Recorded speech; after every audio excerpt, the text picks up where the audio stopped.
दोस्तों नमस्कार। पेट रोग संपूर्ण चिकित्सा डॉक्टर के मौर्य। दोस्तों, पेट की बीमारी या शरीर की बीमारी कोई भी बीमारी होती है तो आयुर्वेद में मेन चीज़ 3 चीज़ें बताई गई हैं। वात, पित्त, कफ। वात प्रकृति के कुछ लोग होते हैं, पित्त प्रकृति के लोग होते हैं और कफ प्रकृति के लोग होते हैं। वात, पित्त, कफ इन तीनों का सामंजस्य बना हुआ हो शरीर में बीमारी कोई नहीं होती है। लेकिन इस सामंजस्य का संतुलन, वात, पित्त, कफ का संतुलन जब डिस्टर्ब होता है तो कोई ना कोई बीमारी हमें घेर लेती है। जैसे वात प्रकृति अगर बढ़ गई, शरीर में वात का प्रकोप बढ़ जाता है तो तमाम तरह की बीमारियां, जॉइंट्स पेन, हड्डियों में दर्द, गैस्ट्रिक, सिर दर्द, कई तरह की बीमारियां, अनेक प्रकार की बीमारियां आ जाती हैं। उसी तरीके से पित्त का प्रकोप बढ़ जाता है तो उल्टी होना, मिचली आना, पेप्टिक एसिड बनना, गैस जलन होना पेट में, इस तरीके की तमाम बीमारियां आ जाती हैं। कफ प्रकृति में कफ बढ़ जाती है तो खांसी आना और सर्दी जुकाम, थोड़ा सा ठंड लगा तुरंत सर्दी जुकाम, सर्द गर्म थोड़े से में तुरंत अपना असर कर देते हैं। तो कई चीज़ें, कई प्रकार की बीमारियां इसके वजह से भी होती हैं।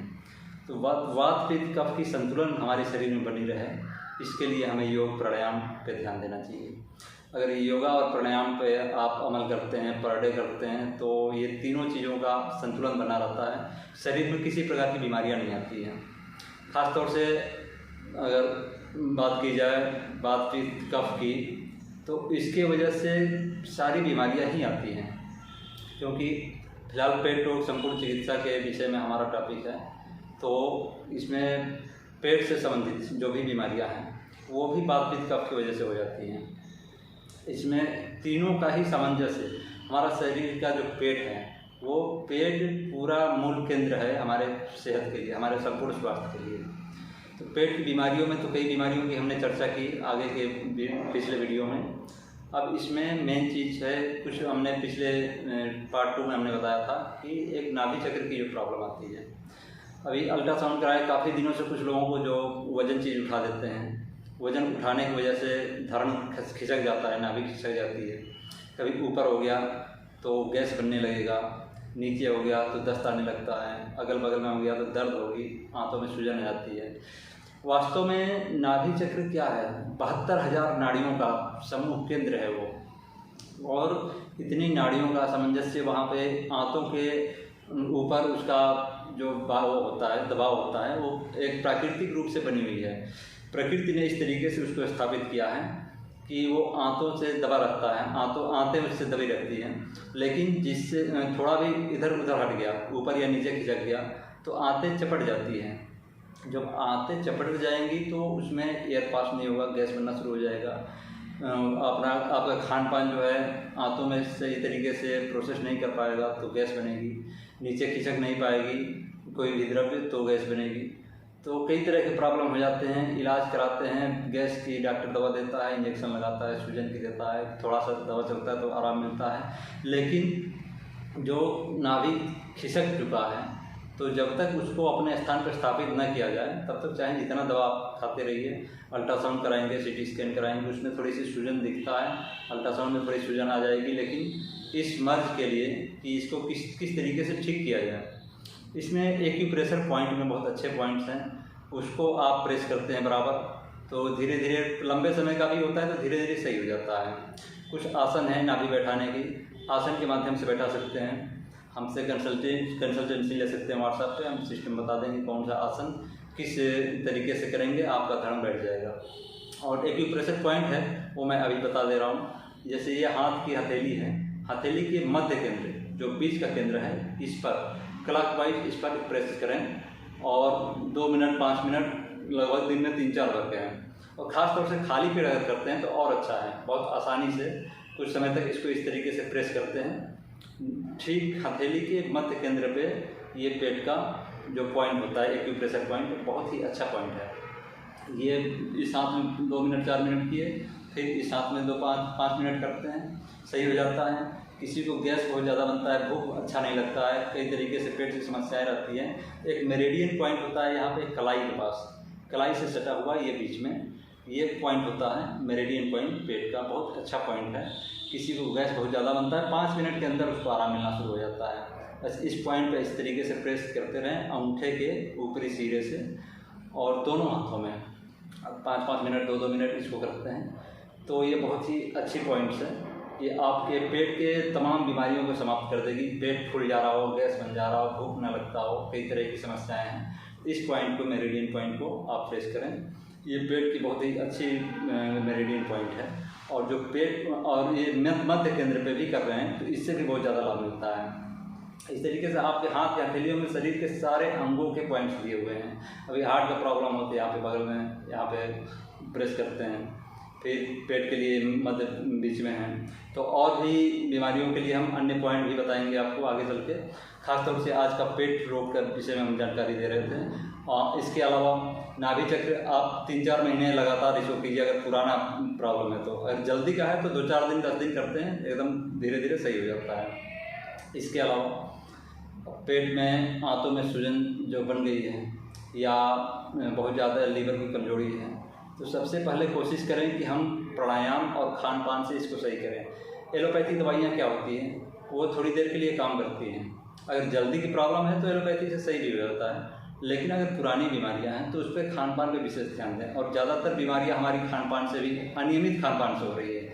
जैसे कि जो चीज़ नहीं खाना चाहिए, वात प्रकृति के लोगों को राजमा नहीं खाना चाहिए क्योंकि राजमा गैस बनाएगा, फिर अपच करेगा। अपच यानी कि भोजन ठीक से पचेगा नहीं, गैस बनाएगा, फिर स्वेलिंग पेट के अंदर आएगी। तो राजमा है या ऑयली चीज़ें हैं, जो भी चिकनाई वाली चीज़ें हैं, मैदा है, इन सब चीज़ों का भोजन नहीं करना चाहिए जो वातज प्रकृति के लोग हैं। वातज का मतलब हो गया कि जो वात प्रकृति के लोग हैं। अभी हमने बताया वात पित्त कफ 3 प्रकृति के लोग होते हैं।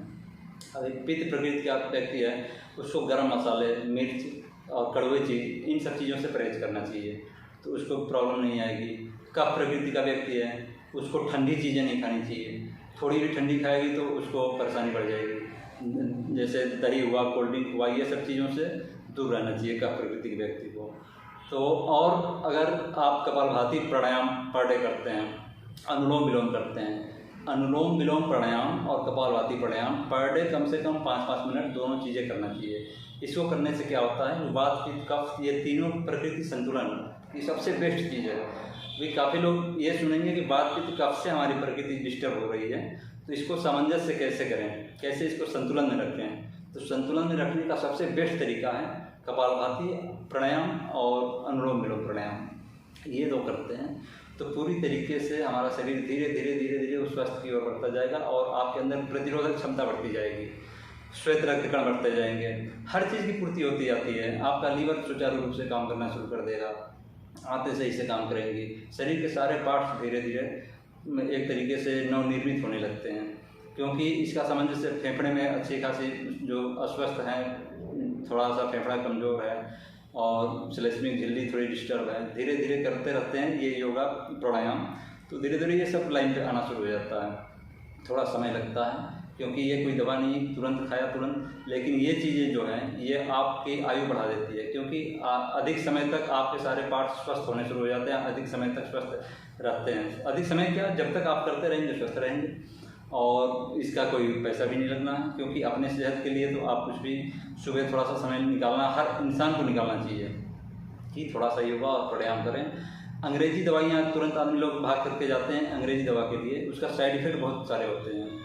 कहीं आपने 2-4 खुराक 10 खुराक दवा खाया, कभी डॉक्टर ने लिख दिया 15 दिन खाना है, कभी 2 महीना खाना है। इतना लंबा अंग्रेजी दवा खाने से कहीं ना कहीं एलोपैथी दवाई का साइड इफेक्ट होता है। शरीर पे साइड इफेक्ट कहीं ना कहीं होता जरूर है, कुछ समय के लिए आपके दर्द में आराम जरूर मिलता है लेकिन उसके साइड इफेक्ट्स भी होते हैं। हम ये नहीं कहते कि एलोपैथिक दवा ना खाना चाहिए, इमरजेंसी में ऐसी कोई प्रॉब्लम है तो अंग्रेजी दवा एलोपैथी दवा तो लेना अनिवार्य है, मजबूरी है और ज़रूरी भी है। लेकिन अगर जहाँ पे ज़रूरी ना महसूस हो, बहुत ज़्यादा प्रॉब्लम ना हो तो कोशिश करें खान पान से, योग प्राणायाम से बीमारी को स्वस्थ करने सही कर लें।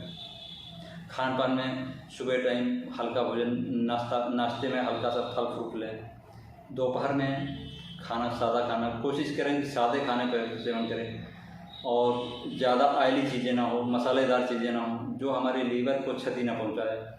और जब ये सारी चीज़ें करते रहेंगे पेट से तो अनेक बीमारियां होती है। जैसे लोग कहते हैं हमें आज शुगर हो रहा है, बीपी हो रहा है, ये सब क्यों हो रहा है? वही गैस बनती है, खान पान डिस्टर्ब तो होगा, गैस बनेगा, गैस ऊपर चढ़ता है सीने पे चढ़ेगा तो हार्ट पे असर करता है, हार्ट पे दबाव पड़ेगी गैस की तो बीपी को हाई या लो करेगा, बिल्कुल करेगा। फिर कोलेस्ट्रॉल बढ़ जा रहा है, जो अनियमित खान पान है, जो इसके केमिकली खान पान है, जो फास्ट फूड सेवन कर रहा है उससे कोलेस्ट्रॉल बढ़ रहा है, जो बुरे कोलेस्ट्रॉल होते हैं ब्लड में थक्के जमाते हैं, उसके वजह से बीपी में डिस्टर्ब करेगा, हार्ट पे उसका असर आ जाता है। देखिए खान पान से पेट में प्रॉब्लम आई और पेट से बीपी में आ गया। और फिर जो हमारा पेनक्रियाज है, पेनक्रियाज भी पेट का ही हिस्सा है, वो जो अग्नाशय है पेनक्रियाज, उसके डिस्टर्ब होने से शुगर की मात्रा का संतुलन डिस्टर्ब होने लगता है, व्यक्ति को शुगर हो जाता है। क्योंकि जो शुगर का चयापचय सिस्टम है उसका वो डिस्टर्ब होता है, फिर शुगर की बीमारी आ गई। तो आप कहेंगे यार हमें शुगर क्यों हो गया, किस वजह से हो गया? तो सारी चीज़ों का मूलाधार तो पेट ही है, और पेट डिस्टर्ब हुआ तो हजार प्रकार की अनेकों प्रकार की बीमारियां होती हैं। तो हमें ये करना है कि हमारा पेट अच्छा रहे, स्वस्थ रहे, आप खुश रहें। आगे अनेक बीमारियों की ट्रीटमेंट बिना दवा का इलाज आगे भी क्रम चलता रहेगा। धन्यवाद, नमस्कार।